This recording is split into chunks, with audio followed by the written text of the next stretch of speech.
Okay, now we're live. I wasn't sure what was happening, if we were live or not. Now we're live. So if you're watching this back later, hello to you. Just waiting for people to actually join me live. Oh, which will hopefully happen within a couple of minutes. But hey, until such time as anyone gets here live, it's just you and me and anyone who watches it back. Oh my gosh, Megaleech, you're like first in the door tonight.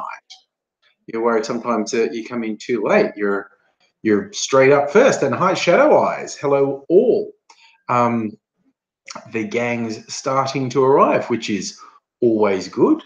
It's getting darker. Probably doesn't look it because the way webcam balances for the light, but it's getting darker at 8 p.m. now. It's still light, obviously, but yeah.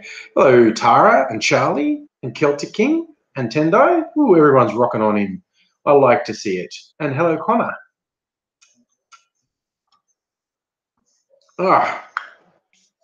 Tuesday evening, my time, as per usual. Yeah, so we'll see how we go for the next hour or two with our usual chatteroony. Hey, Peter, how's it going? Yeah, what's everyone been up to? I've not been up to that much. But I went out to the movies on the weekend and saw a film called Ladybird, which is set, I think, 2002, 2003, coming of age thing. So it's kind of, I found it kind of funny. It's the first film I've seen that's a nostalgia film for 30 somethings. So like 15 years later, it's the first one that I know of that's a nostalgia film for people in their 30s. And it was good. It was good, by the way. If you chance to see it, it's worth. Oh, Black Panther, Megaledge. Are you part of the Wakanda Forever Legion? It's just getting dark for a few people out there. Tara, you're at a digital boot camp. Sounds somewhat fascinating. What do you get up to in a digital boot camp? Boot camp is like hard training. You've got to learn something quickly in the digital boot camp. Doing job network appointments. Oh God. Yeah, okay. No, I get what you're saying. I like that description. Described by a long, exasperated sigh. Starts now, lasts forever. Celtic King, thank you for finding me sexually attractive. And yes, I did get my hair cut recently, last week. Last Friday? I think it was last Friday. Yeah. Hey, Bjorn, good to see you. Oh, Tara, there you go. It was a digital boot camp for your business. Okay, that sounds interesting. Getting on top of that sort of thing. Oh, yes, Tendai, Black Panther is making serious coin and is currently the second or third most successful Marvel film. Will almost definitely be second if it isn't already. What you after, mister? Hey, you can water. It's okay. You stay on that side. No one will see you. Sorry, young Mr. Angry Gang. Oh God, what are you doing in here? I want to be in the kitchen. Why are you taking over the kitchen? That's not fair. This house should be a democracy. It's not a democracy. It's a fascist totalitarian state where I do whatever I want. That's just the way it is. Yes, Black Panther continues to kick butt. I thought, like, from the first trailers, I thought Black Panther looked good. Legally, do you think Marvel films generally gross more and more as they go? I don't think so. I think their highest grossing one is The Avengers. But we can look that up because we're on the internet. So we can look up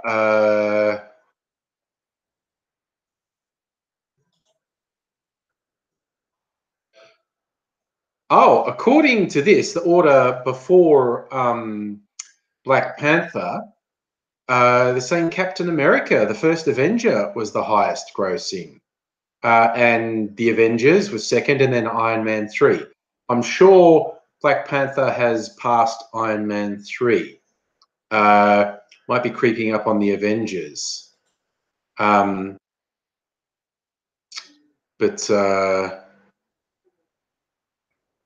those people helpfully didn't put it in the right order. Okay, no, that's useless. I need it to be in the right order. Yeah, so they don't keep making more and more as they go on. Although, I note some of the more recent ones. What's that? Marvel box office. No, I'm trying to work it out. It's a different list. Oh, well. I see. Box Office Mojo, they're fairly reliable. Okay. Okay, and then it's split between you. So Box Office Mojo is saying it goes Avengers, then Avengers Age of Ultron, then Iron Man, then Captain America, then Spider-Man, and Black Panther. Yeah, okay. I'm seeing conflicting lists, so I don't really know which will be the accurate list. Who knows? Who knows indeed. Hello, Miss Foxification.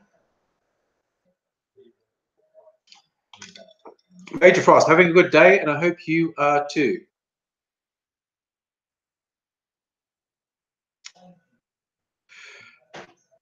Peter, that thing you're saying, Black Panther has the Magneto problem that the main villain isn't really a villain. I would not phrase that as a problem. I would phrase that as storytelling with depth. I agree. It's very easy to see Magneto in the Marvel X-Men films as not bad. He's just stating a different viewpoint, and the same as what's his name? It's not Warmonger. It's Killmonger. Killmonger in Black Panther just has a different point of view. Toby, why do you know all the crazy people? Just by the by. I don't know. Yeah, Letter T. I gave Letter T a joke. Oh, Joe, he got the shits with me because I banned him. Last live stream, he just decided to be boring and stupid. And I warned him and he didn't listen, so he can fuck off. That's the thing. Big crime in my book is be boring. Be boring and stupid and repetitive and a waste of time. And hello, Joe, if I haven't said hello already. Yes, generally speaking, people like Black Panther. It does not get a lot of bad reviews.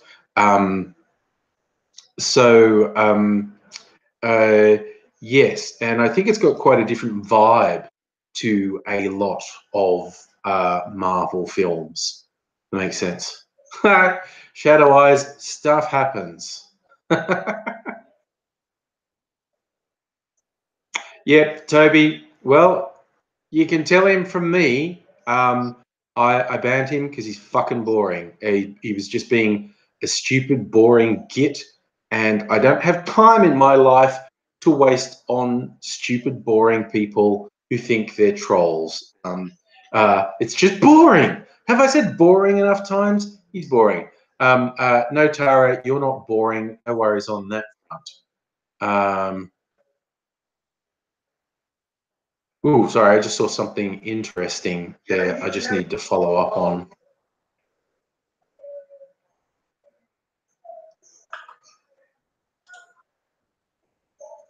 I just need to write something here.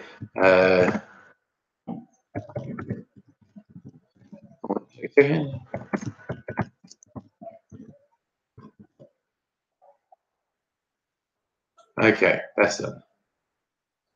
Okay. All right. I just need to go back. And oh wow, I hope I didn't kill anything. I didn't kill anything there, did I? Did I kill anything there? I hope not. Oh, Toby Hink's gonna watch anyway. Okay. Oh, Peter, you saw the latest Insidious. Yeah, don't really get into many of the modern horror films like Insidious, or the ones about exorcisms and ghost hunters and whatnot. And I've seen at least one or two of the Insidious is the one where people find the home movies of previous residents of the house being murdered, isn't it? Like I did watch the original one. It had some moments, but I don't know.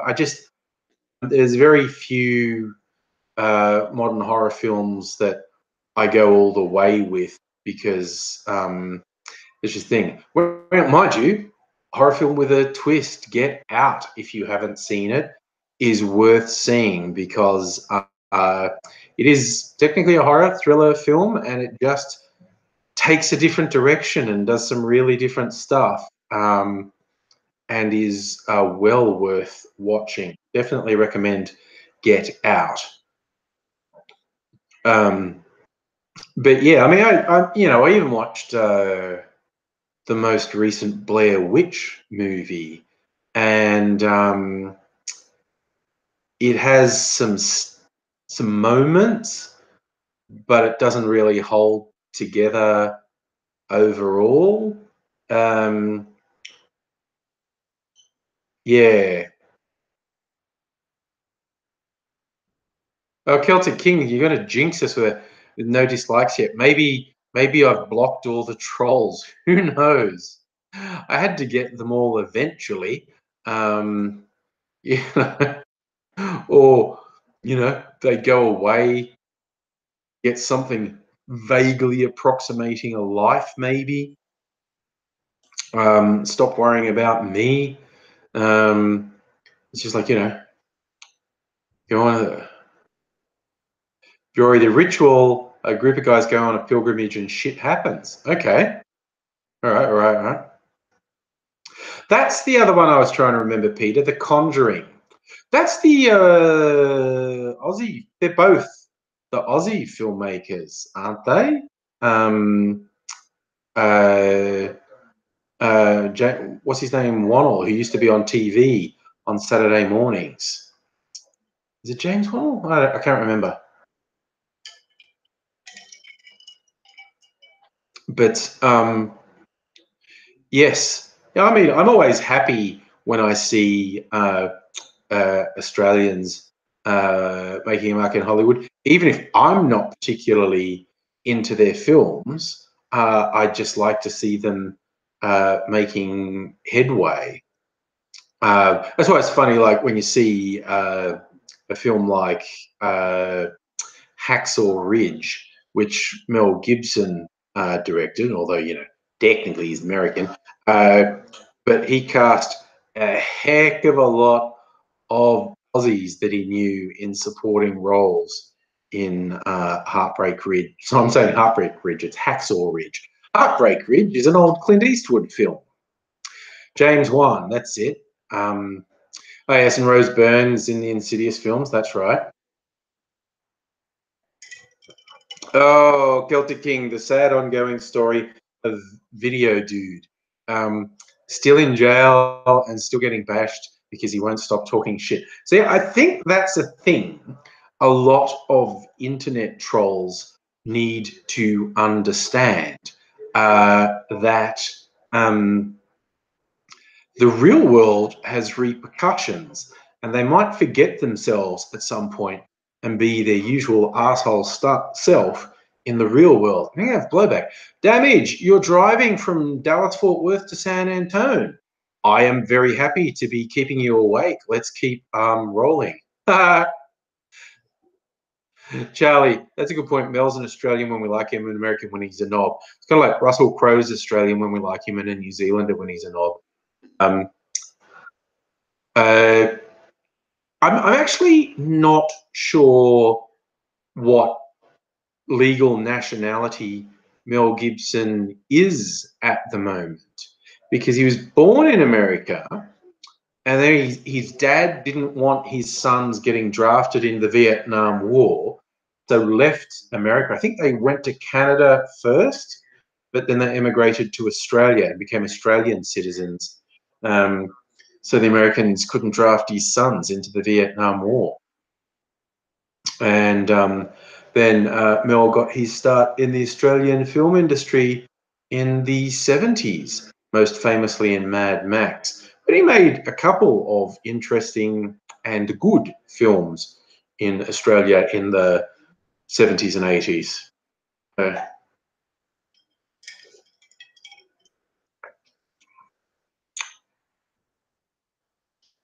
Tara, you make a good point that we did have a draft for Vietnam in Australia. Did we? Did we? Or was it volunteers? I'm actually not 100% sure. It is because we're on the internet looking up.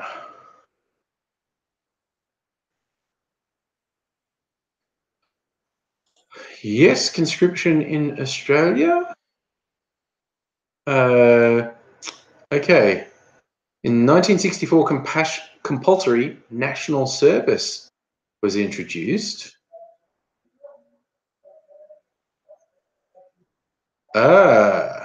So national service did end up with some conscription in the Vietnam War. Okay, it's a thing. Yes, we did have conscription in the Vietnam War. Came out of national service.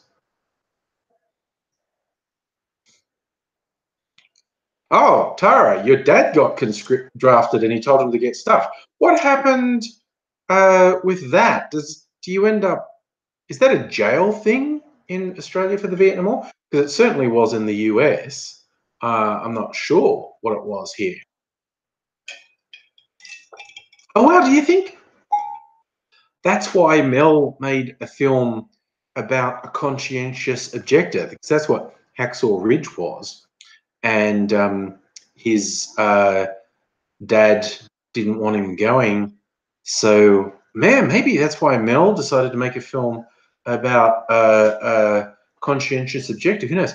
Charlie S. Normie Rowe conscripted, but it was a publicity thing. Yeah, he probably did the entertainment stuff, didn't he? Like Little Paddy. Most famously, one of the more famous incidents for Australian troops in Vietnam was the Battle of Long Tan, which is a very interesting story. A relatively small number of Australians ended up engaging like 2 battalions of Viet Cong almost by accident. Like, I don't think the Viet Cong wanted the engagement, but it happened. But it's a really full-on story. There's a few docos about it. I'm surprised no one's tried to make a movie out of it. It's a pretty full-on story. Oh wow, that's interesting, Terry. Your dad was asked to run the wet bar in Vietnam, failed on medical grounds, and then he got drafted. So he said, "Well, you didn't want me, I wanted to go, so get stuffed." I say, I see. You're saying Normie was actually on armored carriers. Okay. Hey, Seth. Seth is back. Well, welcome back, Seth. Yes. So there you go. Australia had conscription in the Vietnam War, although I think there was a lot of opposition to it. I think Australia was one of the first countries, certainly the first Western country to make a film about Vietnam, a pretty good movie called The Odd Angry Shot. Hi, Toriana. Although there was that, like, I'm not saying being first doesn't mean you're good, because possibly prior to the Odd Angry Shot was a John Wayne one called The Green Berets. I think that was a Vietnam film. Maybe it was about the Korean War, but that was not a great film. Yes. Celtic King, you want to see AngryAussie naked in your bed? Well, like I said, if he was single, he'd probably be bang up for it. I just don't think he and his boyfriend are swingers. I've never asked because I've found in the past when I ask AngryAussie questions like that, I end up with way more information and way more detail than I actually wanted. So I tend to avoid asking him that. So I was saying the army was rejecting. Yeah, okay. The start of the Vietnam War, the army was rejecting people left, right, and centre. But then they needed more troops, so then they started drafting, which is dumb. So as you point out, Australia also had a high school cadet corps. Yes, that's true. There's a grand tradition of that going back many years in England. I said Full Metal Jacket, I agree, is a good movie set in the Vietnam War. And it's almost in two halves. The first half is boot camp, and the second half is in country. And it also, I'm sure that it came after films like Platoon. Don't absolutely quote me on that, but I feel like that came after Platoon. Uh, um, but that was great. My favorite story about that, Lee Ermey, actor who played the drill sergeant in Full Metal Jacket, actually was a drill sergeant. He was hired as a consultant by Stanley Kubrick for Full Metal Jacket, and he said he wanted to play the role. And Stanley Kubrick's going, no, you can't play the role because that's what you were. We need an actor to play the role. Trust me on this. Being something is different to acting something. We need an actor. So I want you to sit in on the auditions for the actors and tell me if they're any good. And Liam, he went along with it. And then when the actor's trying to be a drill sergeant and shouting and blah, blah, blah, apparently Liam, he just jumped up on the stage, shouted in the guy's face from this far away about how, he was worthless shit, blah, blah, blah.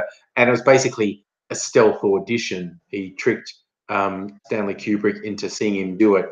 And Stanley Kubrick saw him do it and goes, okay, I take your point. You can play the role. And he got the job. That's how the story goes. Anyway, got the king. I'm glad you liked the video I did with AngryAussie. Can you slap my bum?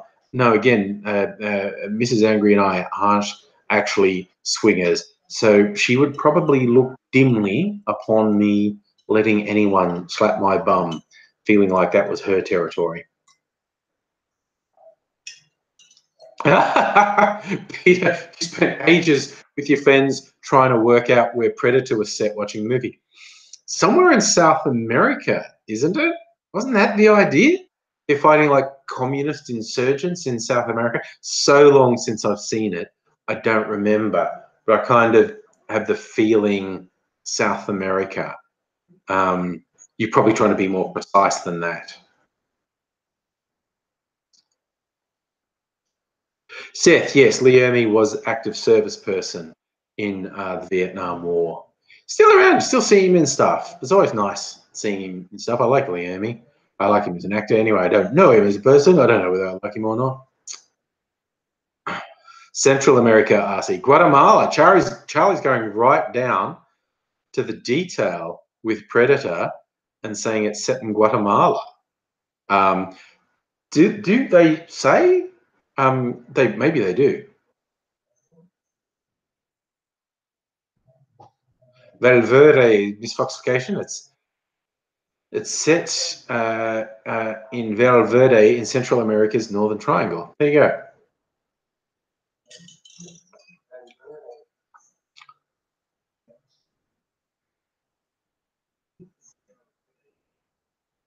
As a Celtic King, if you try and slap Mrs. Angry's bum, then you have to answer to me, and you don't want that. Or actually, you'd probably be even worse off answering to her. Fuck your shit up. Sorry, Tendo. You remember an advert where Leonie was shouting at a pistachio nut? that actually does sound hilarious. That's a pretty out there way to sell pistachio nuts. We're in one of these weird warm evenings in Melbourne. Almost feel like putting the aircon. It's like 8:30. Later, go away. iOS update. What's the temperature at the moment? Trying to see. No, it is. Okay, that's really weird. It's saying it's really quite. Oh no, took ages to update. Okay, yes, it's still almost 30 degrees here. That's why I feel hot. Okay.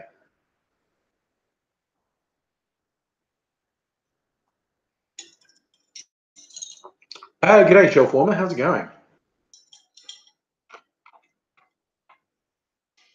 Maybe that's why I drank my drink so fast, because it's hot.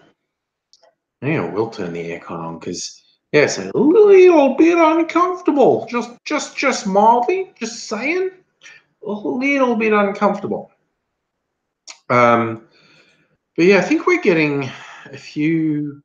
Tomorrow's 31 again in Melbourne, and then it's cooling down to seesawing to low and mid and high 20s for a couple of days.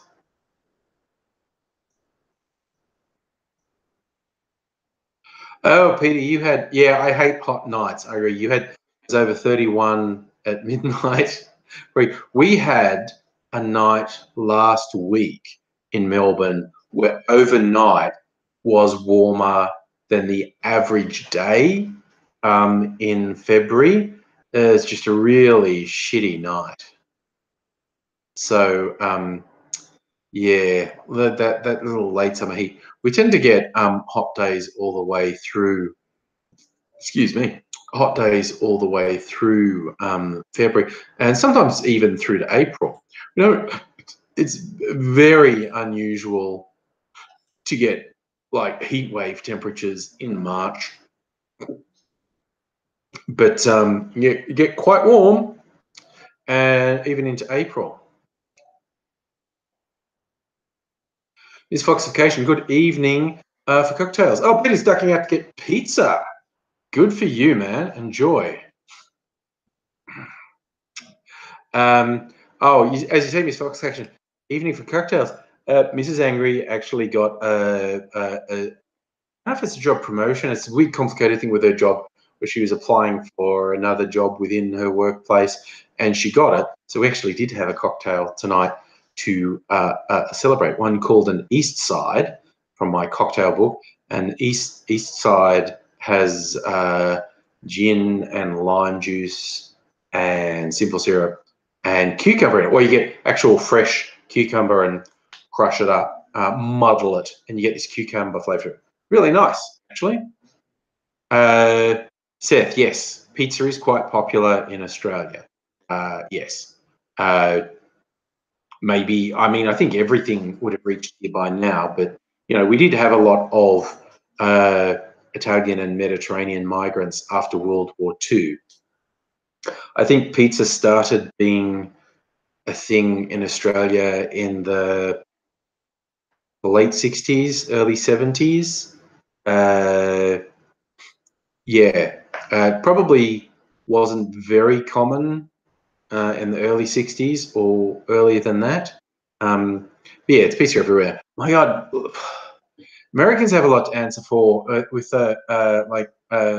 takeaway cuisine, mid-range cuisine in Australia.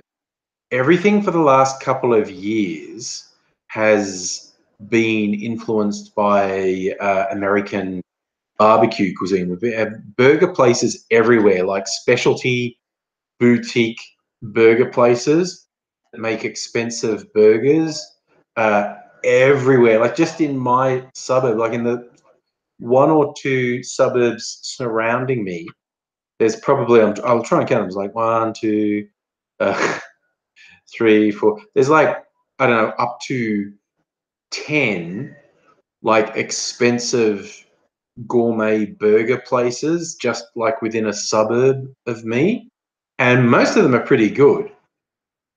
My favorite one at the moment this mob, they do one and they call it their truffle burger. It's like a burger has this truffle cheese on it, which is probably really just mushroom cheese, but it's fucking fantastic. I really like it. So that's how much of a hipster wanker I am. I like truffle burger. But I had Joe pizza in a wood fire oven. There was a place when I was a kid, because I grew up in the country. We used to have our annual holiday at the coast, going to the beach in the Port Stephens area in Newcastle. And our big outing was a day in Newcastle, because Newcastle was a huge city to us. It is one of the biggest cities in Australia.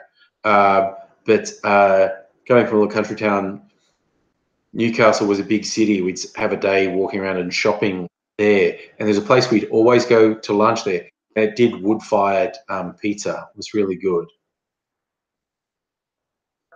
Oh, Joe, do you think $12 is expensive? A lot of places, like this truffle burger, is $15, I think. A lot of places have burgers, and this is more like pub restaurant places, but there are places, heaps of places that are $15 to $25 for a burger. So that's what I mean about gourmet and expensive. Miss Fox question, you like roux? I have not had roux meat for a really long time. When I did try it in the past, I thought roux meat was too gamey. It's a very strong flavour, like it's a very dark red meat. Uh, uh, but maybe I should try it again. I think maybe my taste has gotten a bit more sophisticated in the intervening years. Maybe, yeah, like a roux burger, like you get them at the supermarket. Maybe I should try it. I know those things like a burger for $100 or a pizza for thousands of bucks, but they're novelty things as opposed to this is just a shop you go down to on the corner and charge us for thing. Charlie, you hate cooking roux because it stinks. Okay, fair enough. Oh, okay, RC, that's an interesting question. Do I have a Newcastle earthquake story? Well, I wasn't anywhere near Newcastle when the earthquake hit it. But that was just after I finished college. And I was, or maybe I was still at college, but what I remember is I was doing work experience in the newsroom at Triple J in Sydney. This is the very early days of Triple J. It was just going national. It was in the capital cities at this point. And Newcastle was in Newcastle. And I was sitting in the newsroom and the phone rings and someone answers and goes, what? And they sort of laughed at the phone calls. Oh, someone just said they're in Newcastle and there was an earthquake. Weird. And then more, I don't know why you ring a radio station, but people were ringing saying there was an earthquake and the building I'm in is partially collapsed. What should, and then we started thinking, like, man, don't fucking ring us. We don't know what to do if your building starts. People wanted to know if it was safer to stay in a building or try and get out of it. And we were like, fuck, I don't know. Fucking call 000. And yeah, so I was in a newsroom when Newcastle got hit by a earthquake. So yeah, it's another thing. All right, we're sharing roux stories. See, Joe, you can't. I completely understand what you're saying. You won't pay more than $10 for a burger. You're just cutting yourself off from a lot of good burgers that way. Kelso King, do I like kebabs? Yes, I do, and I'm particularly fond of halal snack packs.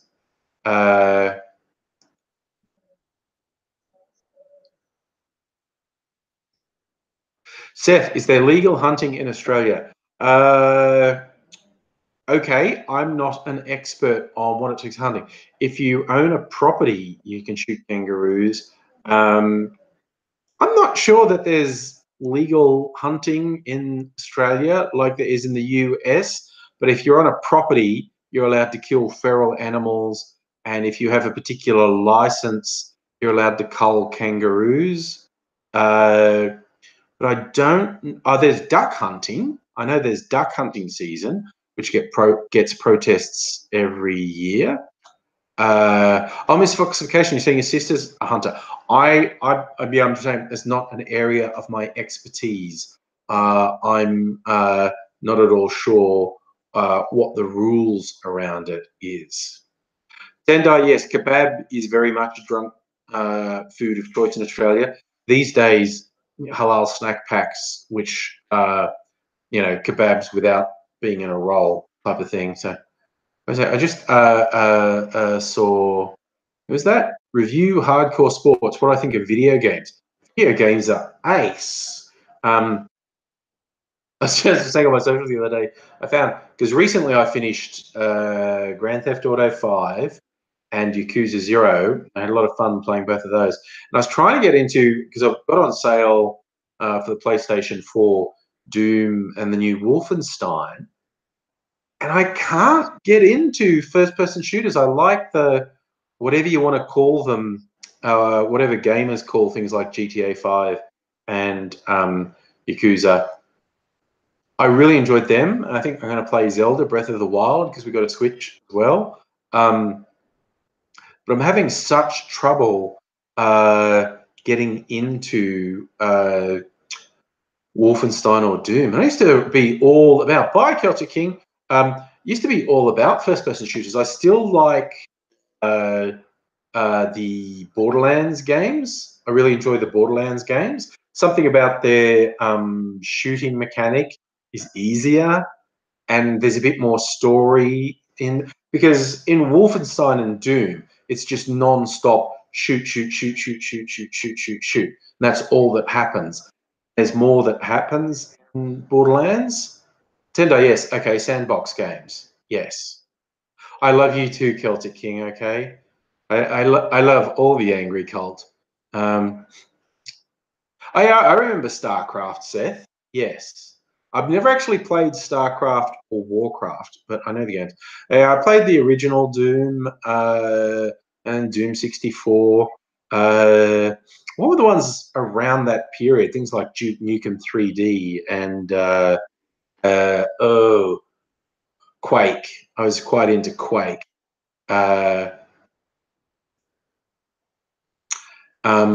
So yeah, but yeah, Doom for PlayStation 4, Doom and Wolfenstein. Not getting into them.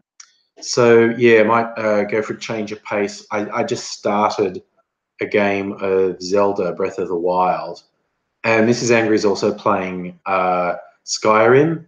So maybe I'll play Skyrim as well. Who knows? Oh, Mega Leech Dark Forces. I fucking loved Dark Forces. I thought that was a great game. Because that was when first-person shooters were really taking off. And they just upped the antes by being in the Star Wars universe. You got to shoot stormtroopers. They're fucking awesome. What about Shadow Warrior? I don't know that one. Misfoxification, doing another ROTT. See, I'm not that into games. I don't even know what that's an abbreviation for. Who knows? And of course, with the success of the new Star Wars movies and Disney gonna flog that horse until well after it's dead, who knows what movies we'll end up with in the coming years. Rise of the Triad. Okay, thank you. I never played that one. Yeah, who knows what Star Wars movies we get, and of course that could bring in game times. Like, it kind of seems obvious they should at some point do Knights of the Old Republic movies, and of course if they do Knights of the Old Republic movies, that's an excuse to make more Knights of the Old Republic games. Miss Foxification is saying Bethesda is rumored to be coming out with new IP and new engine. And you're right, the one used in Skyrim and Fallout is dated. Absolutely. It's kind of interesting watching Mrs. Angry play Skyrim. They've obviously gone into okay, it's all about the world building and the open world. And so there are elements of the graphics and gameplay that are, and particularly the dialogue NPCs say is stupid as hell. That's an interesting call. Review hardcore sports. Physical games are better than digital. They each have their place. Man, you can get into all sorts of arguments with physical games as well. If you're going to start calling things sports, get into arguments with people over what is or isn't sport. Yeah, who knows? I mean, what's your favorite physical? What sort of physical games? Hardcore sports. So, okay, it sounds like you're into hardcore sports. What do you call hardcore sports? Because I mean, some people call golf a sport. People call golf a game. 10-pin bowling's a game. But I don't know. It's everyone has their thing. Everyone has their thing. Ooh, Steam sales. Yeah, no, I've got a bunch of games I've bought and haven't played, so I have to stay away from Steam. Also, the other one that gets me is the Humble Bundle. I don't know if anyone's ever seen that. Humble Bundle is very interesting because they release a bunch of stuff. Some of it will be games, video games. Some will be books, electronic versions of books or comics or whatnot. And it's stuff that's been out for a while and you get it at a really good price. And you're raising money for charity when you do it. And I bought a few off Humble Bundle and man, and then they released one a little while ago that was the slightly earlier versions of Grand Theft Auto, GTA 4, and the spin-offs of GTA 3, which I was really tempted to get, but I thought, oh no, God, that's another couple 100 hours of gameplay that I should be doing something else with. If you have sports, you don't own digital games. Well, you got to own everything, man. Let's have communism and have no one own anything. No, I'm not a communist. I'm just joking. That doesn't strike me as a very. I mean, again, this is down to what's important to you, but that doesn't strike me as a very strong argument over whether physical games are better than digital games. It's how much you enjoy them that counts. Oh yeah, Seth, I remember shareware, the grand old tradition of shareware. Get the game for free and give the maker money if you like it or if you want to. Well, Tendai, that's aiming big. You want to remake or a sequel to Fallout. I've never played any Fallout games. I don't play games that often because they take up too much time. And I need to be doing other stuff like making videos or whatnot.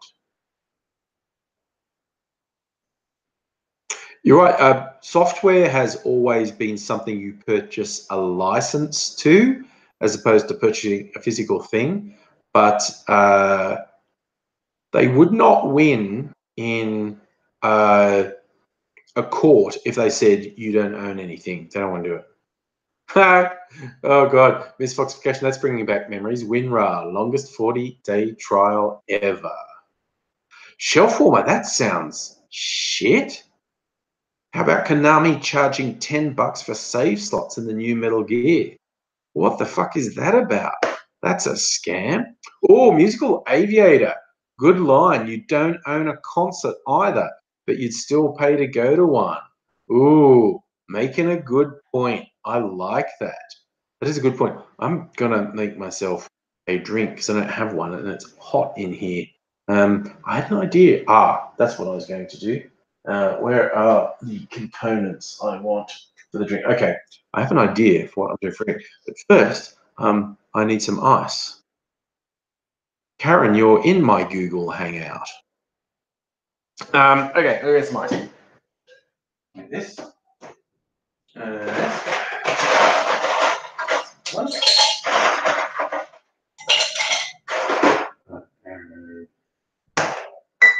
This.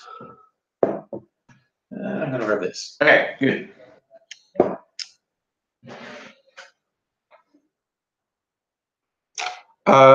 You make a point there with you hardcore sports. You can't sell digital games, but you can sell physical games. Oh, Megaleech. Yes, Karen, I am Australian.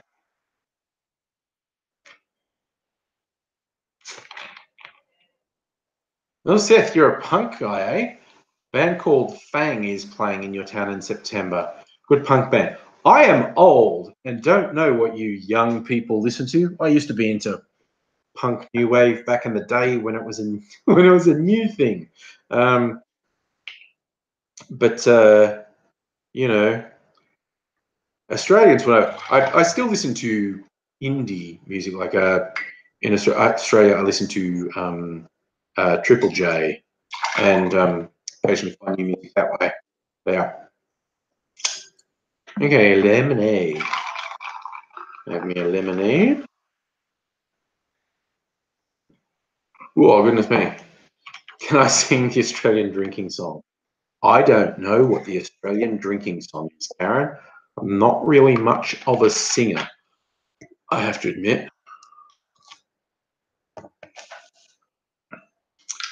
Ooh, that's a nice drink. Just mix my drink with my finger. Something feels nice. That, and that's a little bit sweet. So to take the edge of, AC/DC, a good Aussie metal band. Yeah, AC/DC, very old school rock. Yes, again, I'm old enough to have been into the early AC/DC stuff, but it was actually first released back in the 70s. That was more a thing with my older brothers. But yeah, I got a bit of a soft spot for AC/DC. That's the thing. Review. My thoughts on Bearing. I don't know.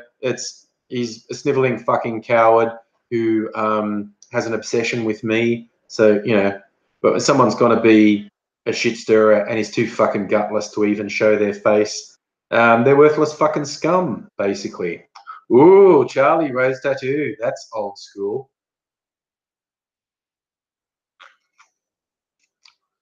Music Rivera, there was a controversy in the flight sim community. One of the bigger premium developers got caught using a malware password harvester.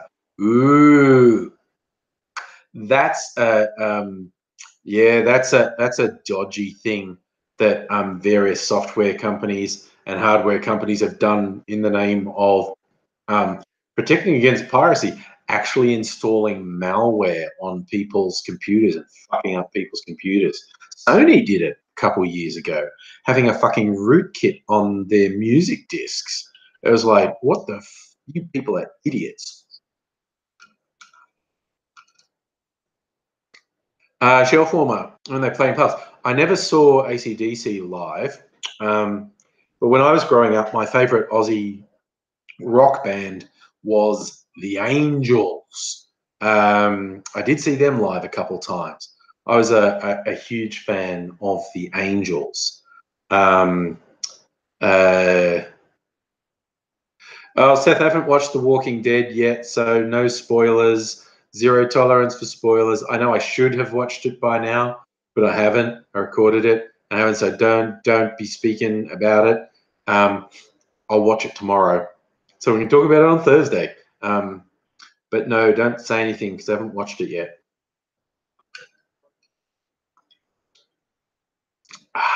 The nice drop. Yes, I need to get back into The Walking Dead because I also get the comic. I was reading the Walking Dead comic for years before the TV show started. And so it's very interesting to see where they diverge the TV show from the comic. Like there are characters in the TV show that don't even exist in the comic. And if you want to know how big a deal that is, Daryl doesn't exist in the comics. So he's like everyone's favorite. He doesn't even exist in the comics. And characters that are still alive in the comic have been killed off in the TV show. Characters that have been killed off in the comics are still alive in the TV show. So even though like the comic story is 2 or 3 years ahead of the TV show. You can't say, I know what happens next, because you don't, because they change it a lot. It's kind of like Game of Thrones with the books and the TV shows. There's enough divergence in the TV show that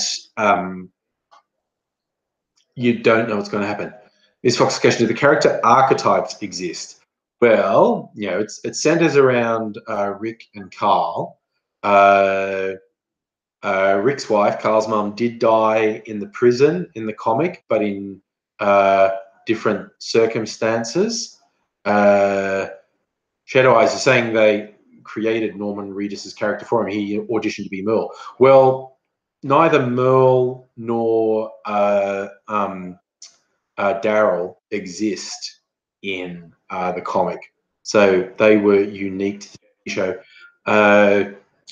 The main story arc follows a similar line. They started off in a camp outside of Capital City, and then they moved, and they eventually found a jail where they were, and a dude called the Governor went to war with them. Governor in the TV show was extraordinarily different to the Governor in the comics. And, you know, then, you know, shit happens, moved on. The whole Terminus thing didn't happen, although there were characters in the comic called the Hunters, and a lot of what happened with them happened with the Terminus people. And yes, the current big story arc in the TV show is the Saviors and Negan. And the Saviors and Negan happened in the comic, but again, enough of it is different that you don't know what's gonna happen. But notoriously, Glenn, who got killed by Negan, had his head bashed in with a baseball bat. That happened in the comic too. That happened in issue 100 of the comic.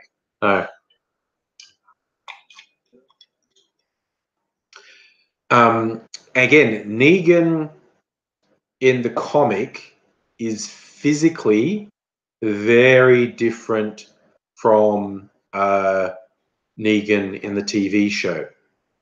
In the comic, Negan physically is based on Henry Rollins. So Negan is a huge, bulky dude.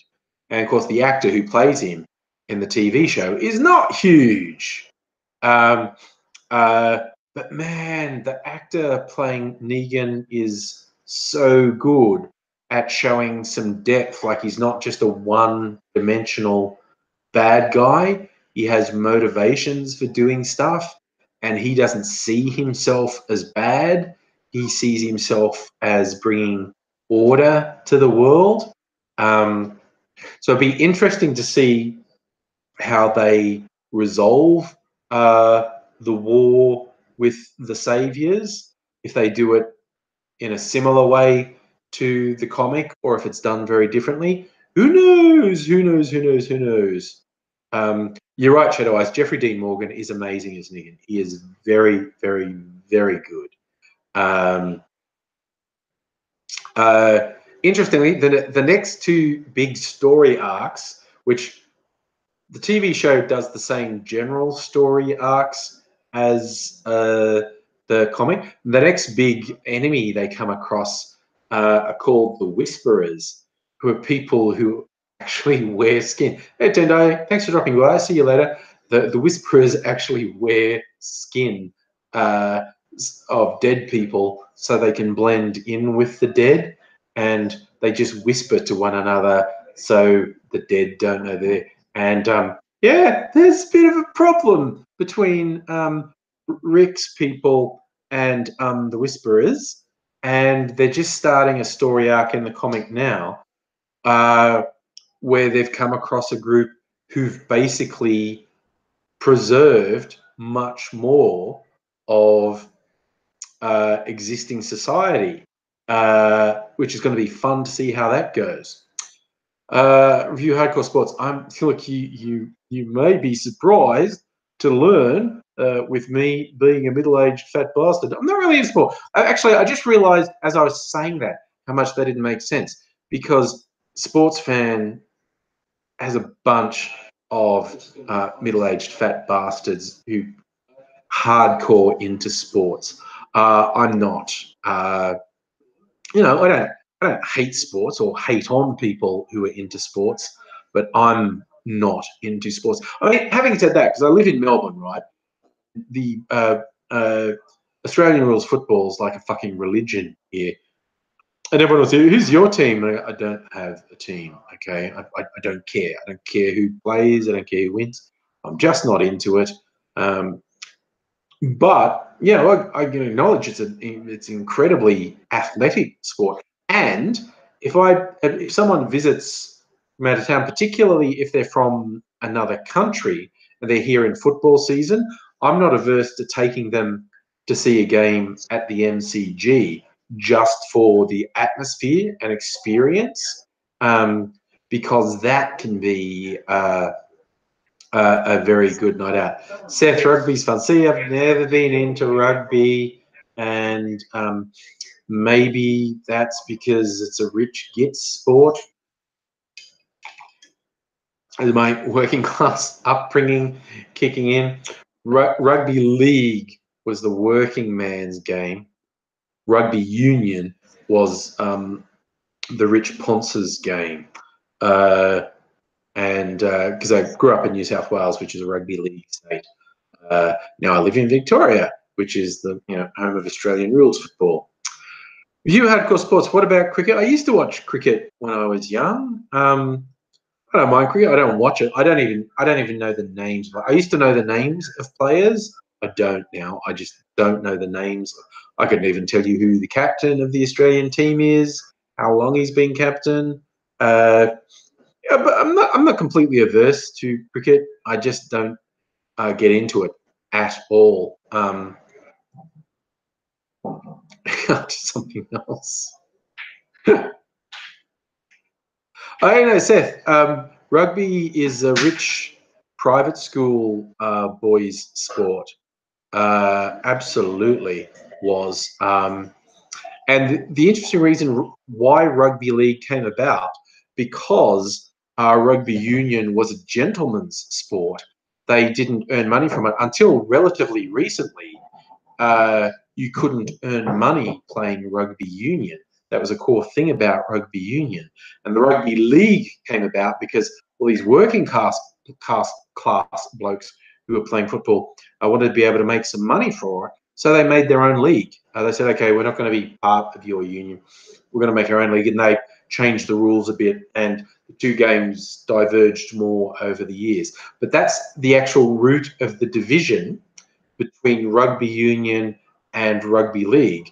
Rugby union was the rich toffs game, and they wanted to preserve the honour of it by not having money involved. And working class blokes went, oh, I'd like to make some money. We're going to set up our own game where we can make money from it. And that became rugby league. There you go. Bye-bye Barnaby. Indeed, Barnaby has bye-byed. As predicted. I mean, I had a few days when I made a video about 2 weeks before he went, saying he's gone. He's saying, I don't know. He doesn't want to go. No, he doesn't want to go. He's going to go. And he did. He went. He went bye-byes.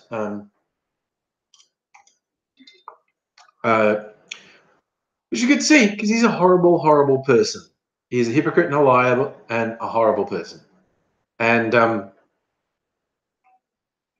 review hardcore sports. No one talks about rugby in Melbourne.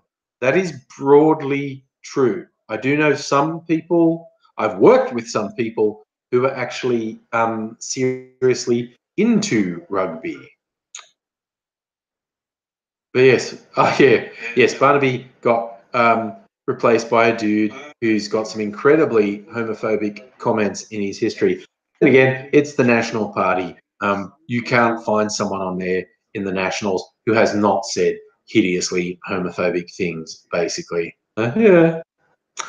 Oh, misclassification, right. We may not have managed to completely get rid of Abbott, but we have got to the stage where everyone in his own party fucking hates him. His latest spray last week was hilarious. The Murdoch Project, the Australian newspaper, had let him do an opinion piece where he basically said, I'm the only good one. Everyone else is shit. And they've only got a job because I gave it to them. They should bow down and worship me. And it just made everyone in the Liberal Party go, fuck that guy. It's like, Abbott is so bad at reading the room. It absolutely does my head in. Or Mofo, son, are we in a cyberpunk present? That is an interesting point because I'm a fan of old school cyberpunk, William Gibson and stuff like that, old Neuromancer stuff. He hyped the Netflix movie that came out this week. Had the blonde guy from True Blood. It's called Mute, and William Gibson was just raving about Mute, saying it's the best world creation he's seen outside of a book. I have to admit, I was a bit underwhelmed by it, but it was interesting. They had all this woo-woo technology stuff, and it was all completely peripheral to the story.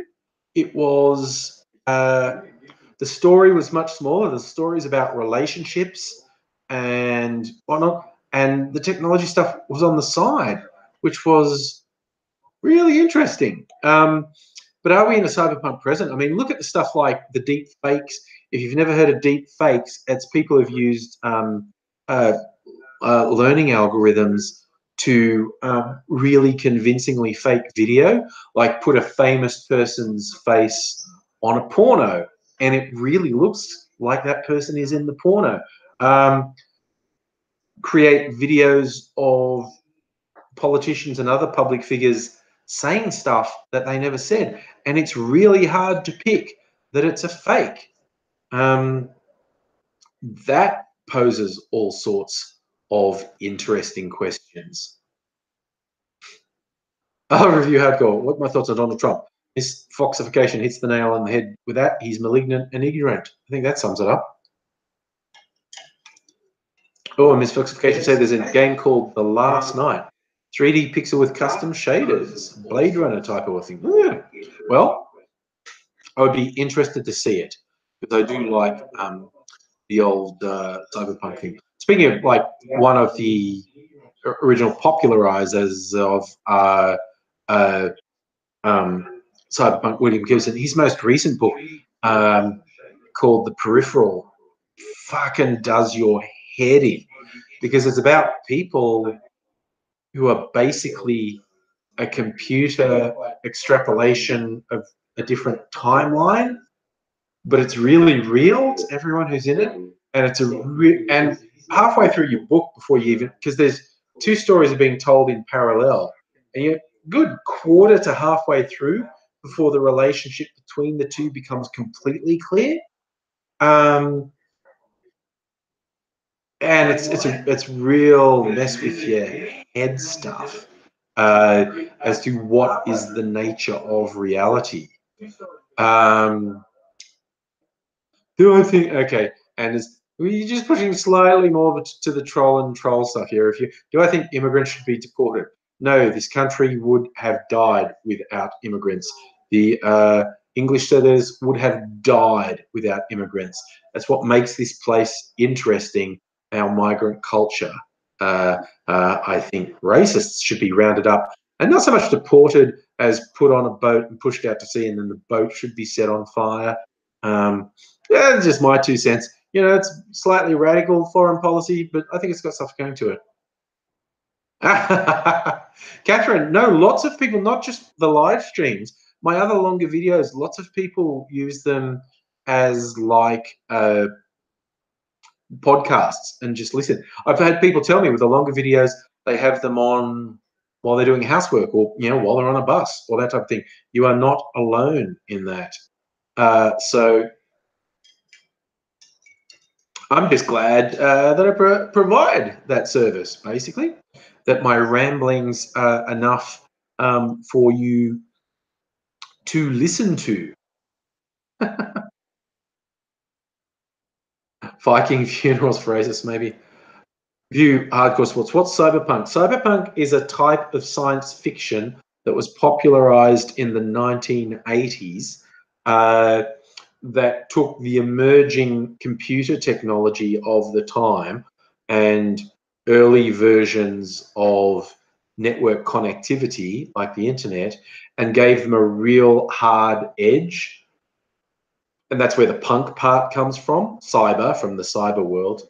And the punk's because it's got a really hard and often violent edge to the sci-fi. So the cyberpunk stuff, a lot of it is about the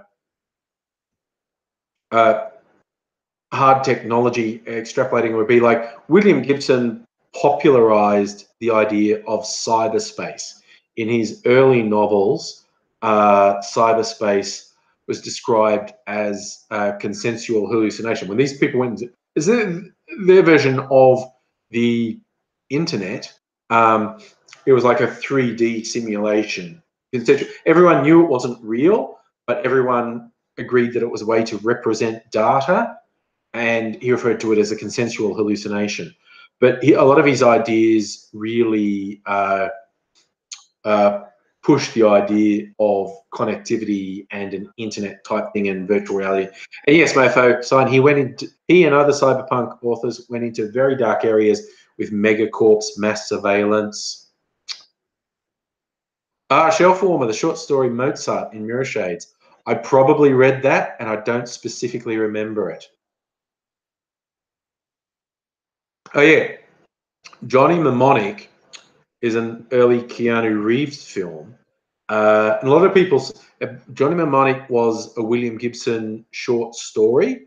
And a lot of people bag the movie and say it destroyed William Gibson's future, but they don't realize William Gibson actually wrote the screenplay for Johnny Mnemonic. It's not great. There's been a few attempts to turn William Gibson stories into movies, and none of them have been particularly successful.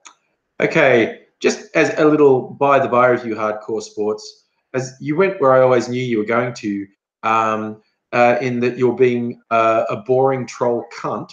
And if you're going to be a boring troll cunt, you go the fuck away, okay? And because you're a child, being a complete fucking child, you'll be treated like a child, and you're going on the naughty chair because you're a stupid, fucking, boring child. If you grow the fuck up, you can talk to the adults, but until then, fuck off.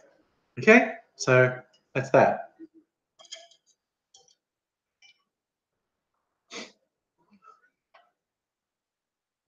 I like giving people a chance. You say you're on the naughty chair for 5 minutes.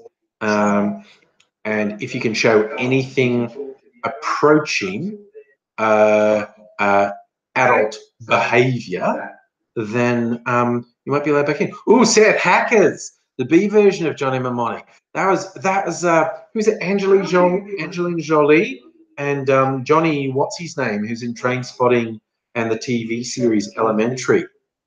Nice, Miss Foxification. See you in Time Out. Nice, I like that. Yes.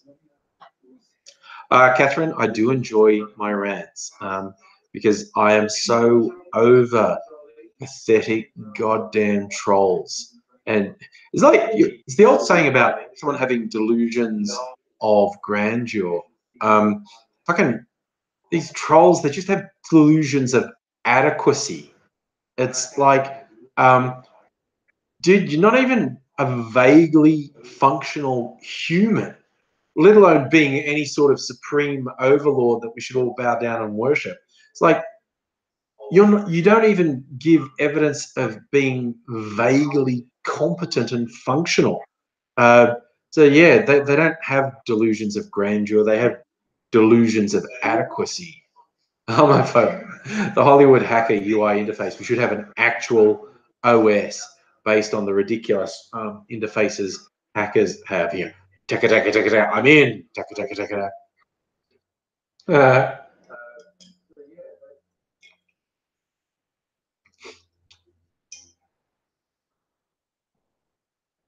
Nice, Miss Foxification. They're a shit smear on the underpants of the internet. They do need to be blocked. Oh yeah, Seth. I mean, there's the whole thing with deleting. It was like people do, and again, the trolls who get upset when they get blocked and deleted. Say, "Why did you do that? Free speech, free speech." No, no, no, because you're worthless fucking scum, and you're trying to drag everyone down with you. And the big thing is, you think that makes you a big man if you go and leave your abusive comments on other people's forums, whether it's a YouTube video, uh, Facebook, Twitter, or whatever. You think that makes you a big man. That's your power. So you have nothing in and of yourself because no one gives a shit what you do. No one's paying attention to anyone you do. So you hack on people who are doing stuff. You try and grab attention by attacking people who are doing stuff and have people interested in what they're doing. And that's why I block and delete them, because it's taking away what they think they have. Like they're thinking they're big and tough, and they they're telling it like it is, and you just take that away from them. Take it away from them. Go, no, what you want is attention. You want to be making an impact. You want to have your voice heard, and I can just take that away from you. You could go off somewhere else and do whatever the fuck you want away from me, and I wouldn't do anything about that because I don't fucking care. But you come into my world and be your asshole self, and I'll just go block delete because fuck you. You're trying to infringe on my world, and I don't have to allow that. Mofo Time. Have I checked out My Vote and Flux Party? I have no idea what those things are. No. I mean, you're right, Miss Foxification. They're just narcissists and they're desperate for some attention. That's why I take it away from them. That they want the attention of being the obnoxious, abusive jerk. They want the attention that generates. So I just take that away from them. And yes, Miss Shadow Eyes, they probably just want to be in the naughty chair. Fuck off, you troll piece of shit. Jesus Christ. Hey, I'm just going to make up accounts just to be a troll. I mean, if you're going to do that, if you're going to make up accounts solely for the purpose of trolling, I'm not engaging at all. Fuck that shit. So My Vote and Flux Party are two parties that are trying to introduce e-democracy. So members vote directly on the issue. Issue-based voting. Well, one could argue we have issue-based voting now.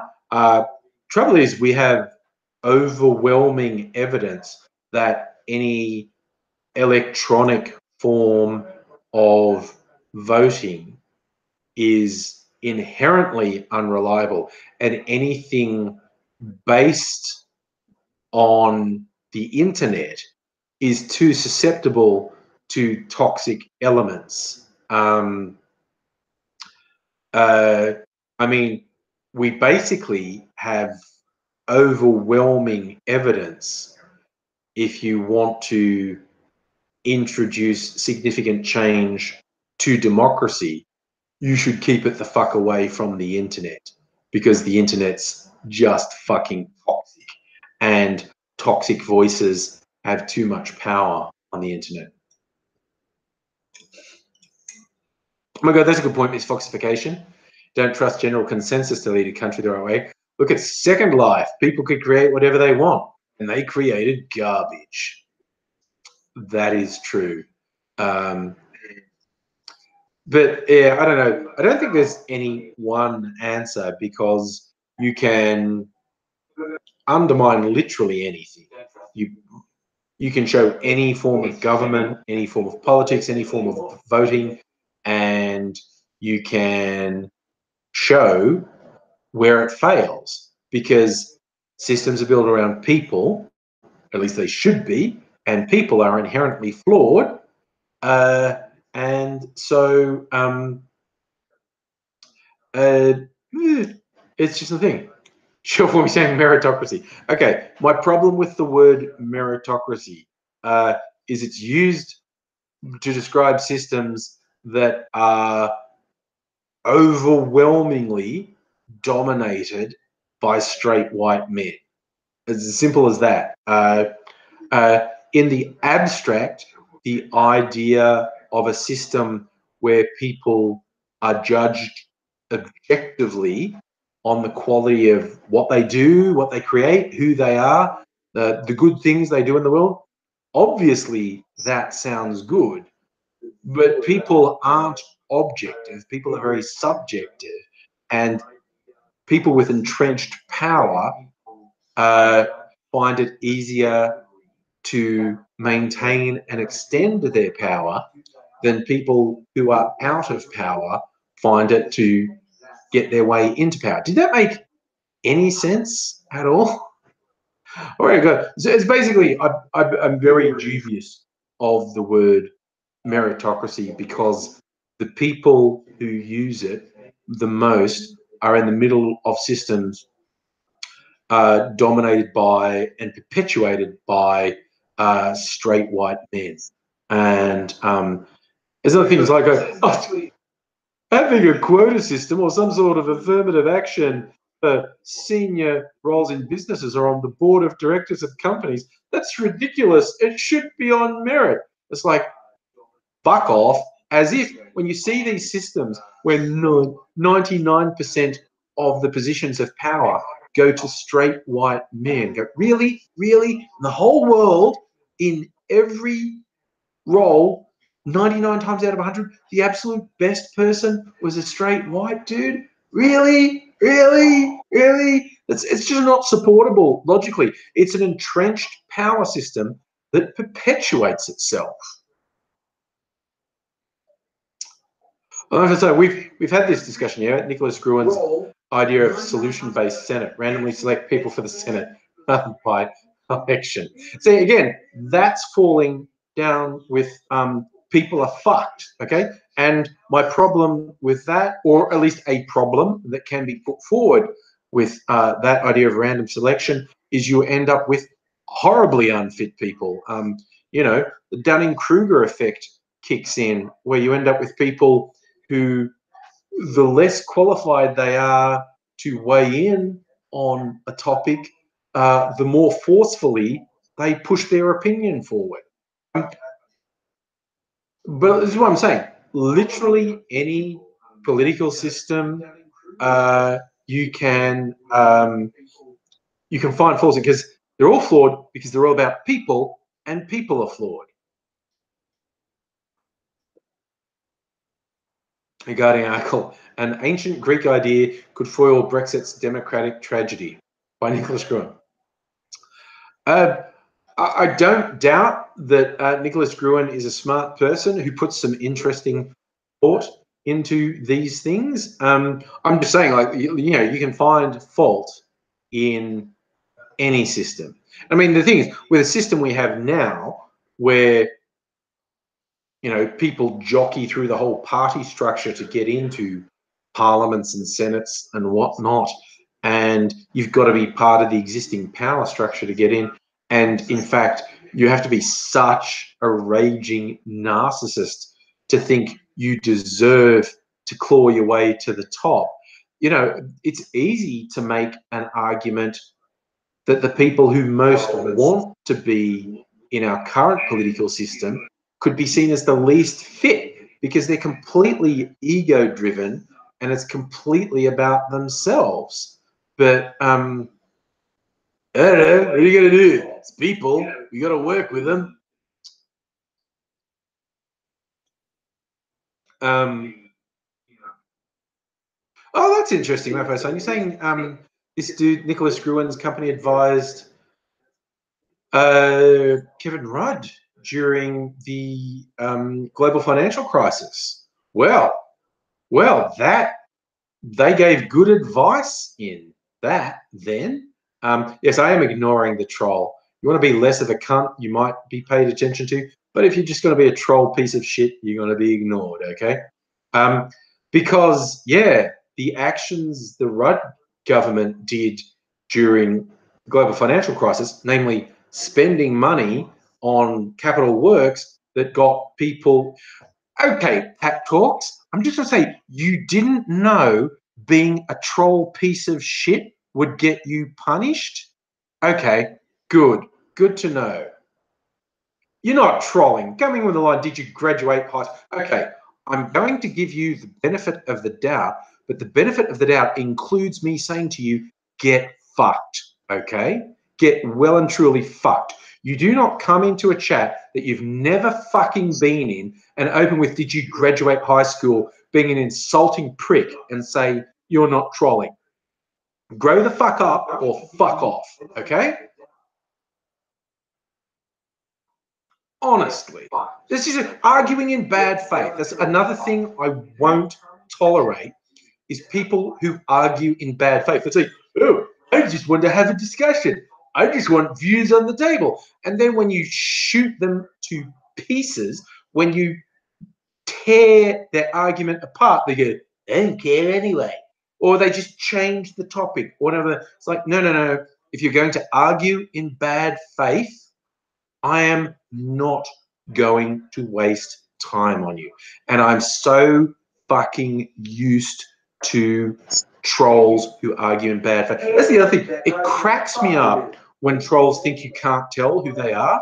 But you know I'm a troll. I haven't done anything wrong. No, no. You come in, your whole fucking shtick is, I can see it a mile off, and they seem so frustrated about being caught out. But you get caught out because you're so goddamn obvious. And that's the other thing. Trolls think they're so clever and they're so underground, and it's just like, fuck, dude, you're so fucking obvious. I had a comment on one of my videos where someone, again, this is like a username I'd never seen comment on any of my videos. And they commented something along those with like some real. They said they're a huge fan of mine and they agree with everything. And then they said their version of like a really radical communist thing, like, I'm sure you agree we should be executing all these people we disagree with. And like, that was such an obvious troll, and it was so clear they thought they were clever and I wouldn't pick them. And so I just replied to the comment, like, you're so clever and I could never tell that you were trolling and you had me fooled completely and you're not absolutely see-through and you're just so super clever. And she's like, dude, you know, just fuck off. Shell form bearings basic pictures. Known as the shit stains after the last live chat, where he's the stain. Someone came up with referencing the Berenstain Bears, just call him the stain, and he's sycophantic little followers of the shit stains.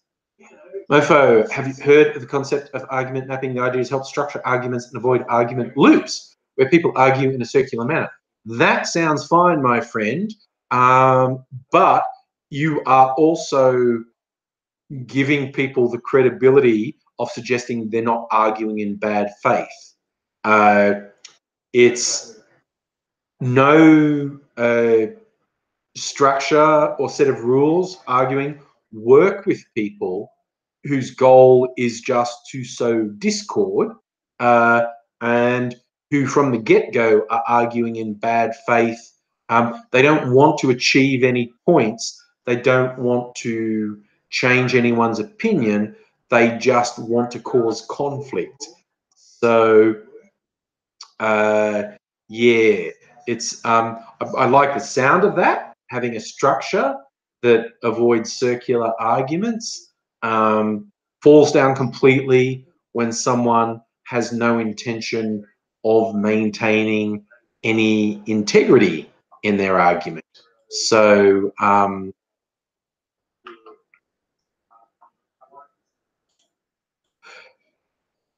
you know, I don't want to be too negative, but no.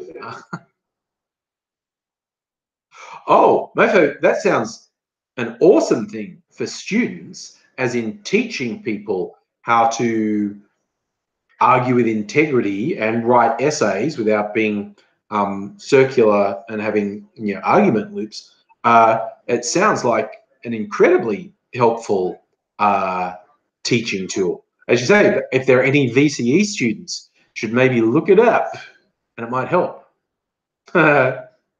Troll blocking computer algorithm. Well, we're facing strange times. You got to go, Toby. Thanks for dropping by, buddy. Keep an eye on the mail, Toby. Just saying. So yeah, we are entering interesting times with trolls. Like I was reading a few things recently about people who are really freaked out by how convincing the fakes are getting, like fake video and audio, how hard it is to tell complete fake stuff from real stuff now. And I get that's scary, that you might see this completely compelling bit of video that's completely fake. But since when have people needed that? You know, like stupid fake UFO pictures, or the Bigfoot, that famous fake Bigfoot video, or I mean, just even look at the recent thing. Like every time there's a really horrific school shooting in the US, there are these despicable, vile, mutant freaks who come out and start saying it never even happened. It's a false flag operation. Those people, they're crisis actors. You see the same people and I think they're crisis actors. It's like they're people who are capable of indulging in complete fabrication with no evidence whatsoever. So yes, while having evidence of like video, a fake video that looks really real, people have always invented completely false narratives, not only with no evidence at all, but in complete contravention of actual evidence that you can present to them, and they ignore actual evidence and stay in their fake narrative. So while the idea of a fake video that's almost impossible to pick from a real one is troubling, I'm not even sure we'll be worse off when there are people who make up completely fake bullshit in absolute contravention of the evidence. What does it matter if someone does convincing fakes? But I mean, when you look at what these deepfakes can do, like if you could cut off communication between some areas and you then put out a video that seemed really compelling of some atrocity that they should be in, you could start wars really easily. Miguel, picking up your daughter from the cinema. Thanks for dropping by, buddy. I will catch you later. Pat talks, Mofo is not a student. Is an adult person out in the work world. We hang out sometimes. Yes. I'll be gone sometime in the next half hour, Miguel. Maybe sooner, maybe later. Who knows? Who knows? Who knows? Who knows? Oh yeah, Toriana, that the crisis actor false flag shit hit full steam with the Sandy Hook shooting. The families of the victims, the little kids who were killed, and the families who went through the worst thing imaginable, and now they're subject to constant abuse by these mutant freaks. Oh my God. I just think if you ever want to know what's the worst humanity can do, I mean, sure, you can look at people who commit genocides and torture and whatnot in war situations, in extreme situations, but when can you see people who are not in a war, who are not in a conflict, but they choose to psychologically torture people who've gone through the worst thing imaginable? just because it fits their narrative. That's when you really know how bad humans are. Yeah, Alex Jones, you're right, Miss Foxification. He's the cornerstone of these ridiculous conspiracies. And he just does it to whip up gullible people to buy his fucking supplements and DVDs. That's how you can tell what Alex Jones's motivations are when you look at the InfoWars website and it's just ads, ads, ads, ads, ads. So everything he does is just complete bullshit, complete theatre done to sell product. That's all he cares about. He doesn't care about who he hurts with his lies. He doesn't care about what sort of lunatic he's whipping up with his lies. It is solely about selling products. Alex Jones doesn't care about anyone. He doesn't care about the people he's vilifying. He doesn't care about his audience. He only cares about selling product. Oh, Miss Foxification, you're saying he nearly admitted his act. Because he went through a child custody hearing, which he lost, and of course his estranged partner said, I don't want my kids near him because he's a lunatic. Look at this stuff he does. And he point blank said in the custody hearing, that's theatre. That's an act. I'm performing. I'm not like that. I'm performing. That's theatre. But the fuckwits who watch his stuff, listen to his stuff, buy his stuff, just goes straight over their head. They don't care. They don't care. You can spit in their face. What's the old line? Don't piss on my back and tell me it's raining. His fucking followers, it's like, yeah, go ahead, piss in my mouth and tell me it's champagne. I'll pay for more of it. It's just, it's freakishly disturbing how blatant his scam is, and yet people just swallow it and come back for more. It's absolutely bizarre. Like it's such an obvious, blatant scam. Like he doesn't even try to hide that this is a colossal scam, and they just come back for more, and they just keep coming back, and it's like, seriously, how much clearer does it have to be? How much clearer does it have to be you're being played? They just don't care. They do not care that they're being treated like complete fucking morons. They do not care that they're being treated like a cash cow. And it's just, ugh, it's just ridiculous. There's people, man. People are just fucked. It's like my first answer whenever anything horrible happens, people say, "Oh, how can that horrible thing happen?" Well, people are shit. That's how it. View hardcore sports. Well, you're saying you weren't trolling. Well, when I get that trolling non-stop for about a fucking month, my tolerance for it is fucking zero, okay?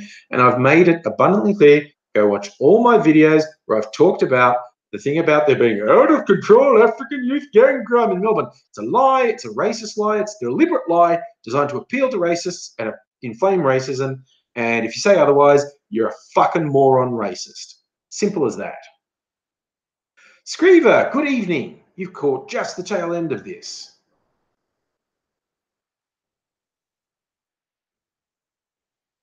Oh, yeah.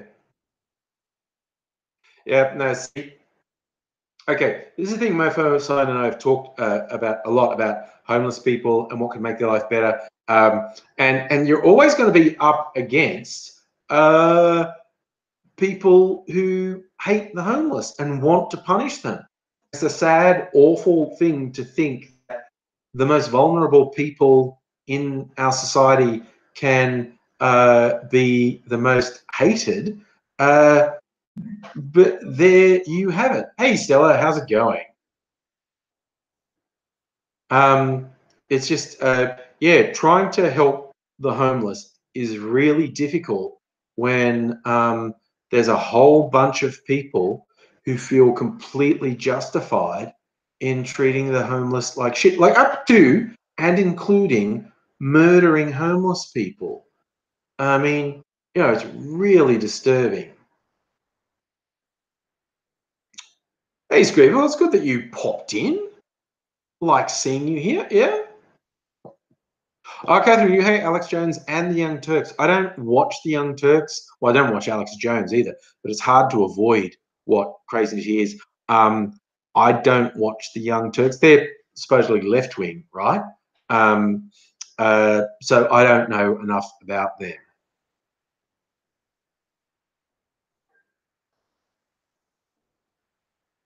Yeah, you're talking about it's expensive to look after homeless people with hospital costs and whatnot. It's all expensive.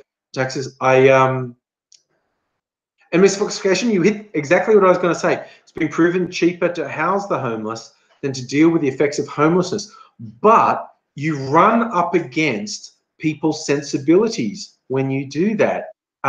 Both the left and the right. If you say, "Oh, okay, I'm setting up this thing. I'm spending taxpayer money to build these housing units specifically for the homeless," you get people on the left who say, "Oh, but there's these more deserving people who need looking after," and you get people on the right who say they're just scummy and they shouldn't be looked after. And you can put in front of people evidence-based reasons why you should spend money housing the homeless because it costs less in the long run. There's just this thing, people will react emotionally against it. And it's like, ugh.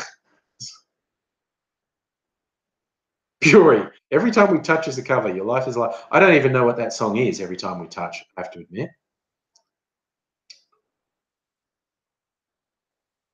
Toriana, again, you hit the nail on the head. You get people say homelessness is a bad thing, but they also think spending money on mental health and other social services is a bad thing. These are the things that would stop people from being homeless. But it's like this endless spiral. People go with, oh, no, I don't want to, that would be throwing my money away. Even like you can do an evidence-based case that says it'll cost less to house these people than to treat the symptoms. But people are like, oh, no. As you say, Seth, personal responsibility. If you're poor, it's your fault. It's not. And not that there aren't lazy people in the world. God, I think I'm a lazy person. I only have a job because I have to live. But both the causes, the reality, and the solutions to these problems are way more complex than most people are willing to admit. People want simple answers, because there are gutless politicians who will promise them simple answers, which never work, because life's not simple. Humans aren't straightforward. Both the causes of problems and potential solutions to problems are usually way more complex than people are willing to deal with. And they get sold the lie that there's a simple reason for the problem, there's a simple solution to the problem. Both of those things aren't true, but people just want easy answers. And I have to admit, I'm guilty of it as well. Not to say you're stupid and I'm perfect. I'm guilty of it as well. So you always tell you, okay, you've worked in a homeless rehousing facility, and it's complicated because a lot of people are homeless because they have mental health issues, they maybe have substance abuse issues, they maybe just have domestic issues. But it's not as simple as saying, here's a home, live in it, job done. If you don't look at the whole picture, that's what I mean. The problem itself is really complicated, and by extension, the solution's complicated. And no one wants to deal with it. They want to go, no, I've defined it as a simple problem and it's got to have a simple answer. Because those politicians are telling me, here's the simple answer. Just do this. And it's just like, oh man. That's why we're just in this fucking endless spiral of shit. Because Seth, I'm not surprised Frank Zappa made a good speech on mental health. He did enough hallucinogens to have some interesting insights into the world. So So very interesting dude was Frank Zappa. He's one of those ones where you think, like, probably if I knew more about him, I'd probably have a lower opinion of him because he probably did a bunch of really shitty things. But the little I know about him, he's very interesting. And he had some very interesting observations and had some very interesting worldviews. But he probably did a bunch of shitty things too. Screever, how's AIDS? AIDS is pretty good. We've been chatting. We have a big project coming out. We have a big thing we're working on. It's a thing. It's like a secret. It's our secret. It's the secret of how to be a creator. And there's a thing because dealing with the whole YouTube world, one thing that often comes up is people go like, "Oh, I want to do stuff on YouTube, but I don't know how to." So we're working on the principle that to create or to be an artist there's no secret. It's about work. It's a skill. It's not this indefinable talent. It's a skill, and you can work on a skill and improve it. And so we've got this whole thing coming. He's trying to frame it as an algorithm. This is how to be a creator. This in this world where you can go a long way now by being a creator. Here's how you can be a creator. There's some interesting points on Frank Zappa. His kids turned out great, so that's a good sign. I don't know his kids that well. It's Dweezil and Moon Unit. Yeah, his son Dweezil Zappa and his daughter Moon Unit. Mofo, is there anything we can do campaign for better policies? Be tough. Be persistent. There's no short answer. There's no simple answer. It's a lot of work and a long grind. Stella, you're not the only one to say AZ looked well in the last few. It helps. The teeth help. Now he's got new teeth. Looks good. Like again, the evil fucking trolls game when AZ's teeth were all rotting and they're trying to make fun of him. But yeah, why'd you fix teeth? Yeah, well, he's got cancerous infections in his gum which are killing his teeth. So thanks for that, buddy. And because he is on a disability pension, he couldn't afford to do anything about it. He eventually, a little bit overdue, but eventually went to the dental hospital, and some trainee students did his dentures for him. So now he has beautiful new teeth, and he has these great big perfect teeth that make mine look terrible. So, but you know, that's the way it goes. Toriana, good point. 99% of being creator is just doing it. Start making stuff and keep going. Take action, just do it. If you want to be an author, start writing, put words on paper. If you want to be an artist, paint. If you want to be a YouTube person, make videos. Just come here. Screever, look, he's getting better. He still has his chronic health problems. He's been telling me he's had all medical misadventures the last couple of weeks, tests. He's got to go into hospital for such a severe look at his insides.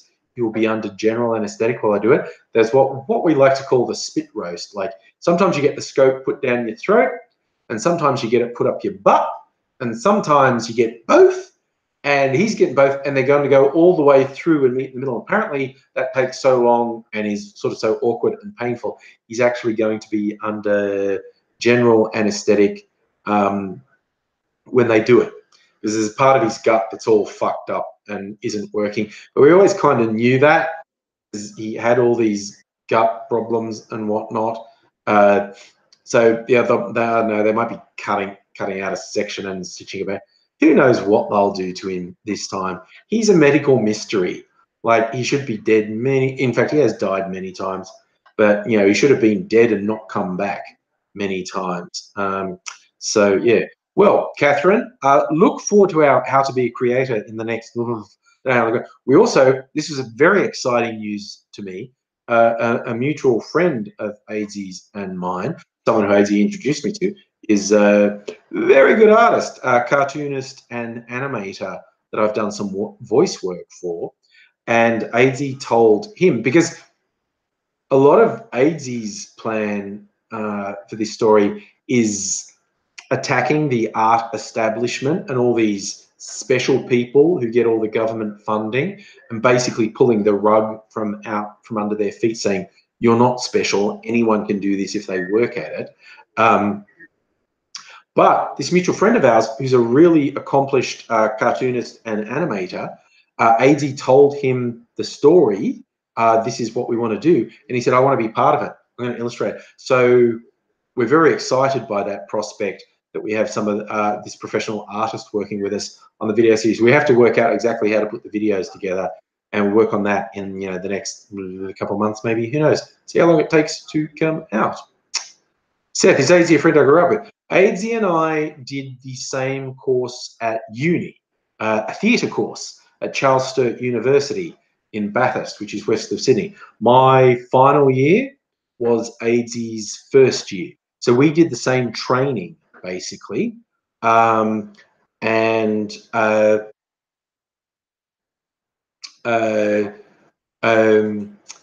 we didn't see each other for ages. Then AZ went, he was a stand-up comedian, and then he became a director of stand-up comedians, and that's where I ran into him again many years later at the Melbourne Comedy Festival, outside a show he was directing. I was in a line for another show, and he recognized me, and he said, hey, you should come to, and we started hanging out, and then we did stuff together and started doing YouTube together. I'm going to put the link. The animator's name is Dave Blumenstein. This is a video he did for those who are interested. Watch it later if you like. Could be a man. A cop show, animated. AZ and I both do voices in that. You can watch that and see if you can pick which one is which among the voices, which one's me and which one's AZ. It's pretty obvious, actually. But Dave Blumenstein is quite an accomplished cartoonist and animator. There was something else in there that I want to... Oh, he has already done a picture of me and AZ. If I look at, I think I used it as the backdrop in the last video I updated, uploaded. Yeah, I did. Okay, now look at the last studio video I uploaded. AZ found drunk and naked in a pipe organ, and the backdrop is a caricature of AZ and myself that was actually done by Dave Blumenstein. So he has actually done pictures of me and AZ before. Ask your foreman, you're doing animation at Holmes Glen. Good, I hope that works out for you. Catherine, is he doing the pill again? If by that you mean is he doing the droogs, he actually isn't. He hasn't taken opiates for over a year, and he used to be quite the severe abuser of opiates. He's the reason you now can't get over-the-counter codeine. Him specifically. They talk about people taking excessive amounts. I think it was all AZ.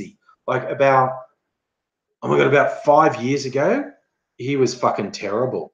The amount of stuff he would take, like it's when they used to sell Nurofen Plus in packs of 72, and he would buy a couple packets of that and just down it, sit there and down it, because he has chronic pain. He has arthritis and various other things. He's in constant pain all the time, and he was just, self-medicating because the doctors wouldn't give him prescription painkillers, so he just developed his own painkillers, and not good for you at all to eat the amount of over-the-counter drugs that he was eating. Very, very, very bad for you.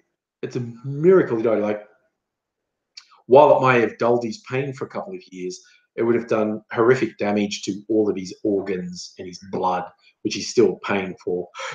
But yeah, Oh yes, Toriana. You like that picture? I like that picture too. It's very good. So, and I've had so much stuff done for me by people who were helping out, artists who've done backdrops and little bits of animation. People were just like learning computer animation. Like my friend Frank in the UK is teaching himself computer animation. So he did a lot of. He animated that backdrop for me. You start creating stuff and you tend to end up interacting with other people who create stuff, and good things happen. But hey, look, we're getting to, yeah, no, I'm allowed to yawn. It is that time of night, I think. I might head off into that good night. It's almost 10 o'clock. As per usual, have thoroughly enjoyed my time with you fine people.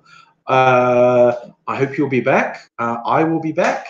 And yes, the faceless offspring has gone through. She's very good at just obscuring so you don't see her when she's getting some ice cream from the freezer. Young Ms. Angry. She's just finished work. She just did an 8-hour shift. She works in retail in a clothes shop, and she's just got home. But yes, thank you so very much for joining me, everyone. I hope you'll be back another day. I'll be back another day. And I'm looking forward to hanging out with you fine people. It's a pleasure always. We really haven't had that many trolls thumbs down. So, if you want to, help me out, we'll try and fool the Google algorithm into thinking I'm popular. You can hit thumbs up on your way out. Thank you so much for sharing some time with me. Be back again later. Hope you will be as well. Thank you, everyone. Take care of yourself, and I'll see you later. Bye now.